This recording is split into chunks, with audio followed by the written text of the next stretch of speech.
when I look at the Fantastic Four 2015 version, aside from how horribly they screwed up Doctor Doom, aside from the really dark, bleak, depressing tone that doesn't fit for the Fantastic Four, something else that stands out to me about that movie is like, wow, this legitimately feels like a movie that has no middle act. It just has first act and third act. Just a lot of setup, and then you have the ending of the movie where our heroes face off against the villain. But there's nothing in between there.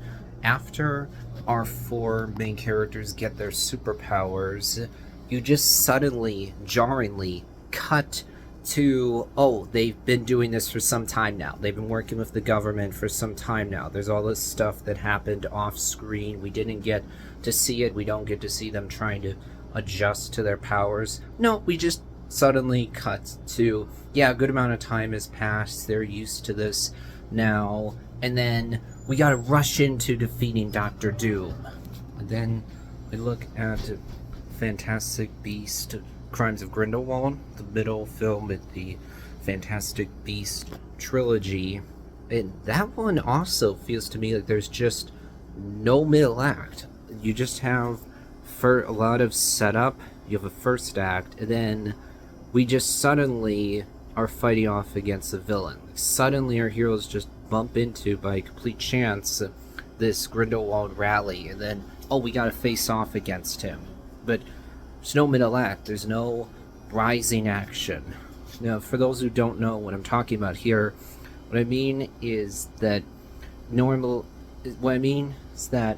you want to have the tension escalate. You want to have the stakes increase. You want to have the audience on the edge of their seat, feeling like, okay, things are ramping up, things are building up, we're getting to the third act, things are becoming more dangerous.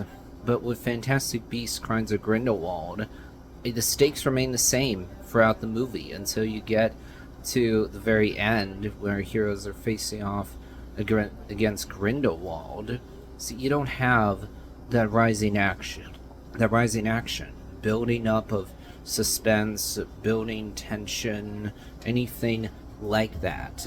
Just like Fantastic Four 2015, there's just no rising action. Because all that is just off screen. We don't get to see any of it. Therefore, I think these two movies are great examples to look at if you want to learn how do you structure a movie right versus how do you structure it wrong.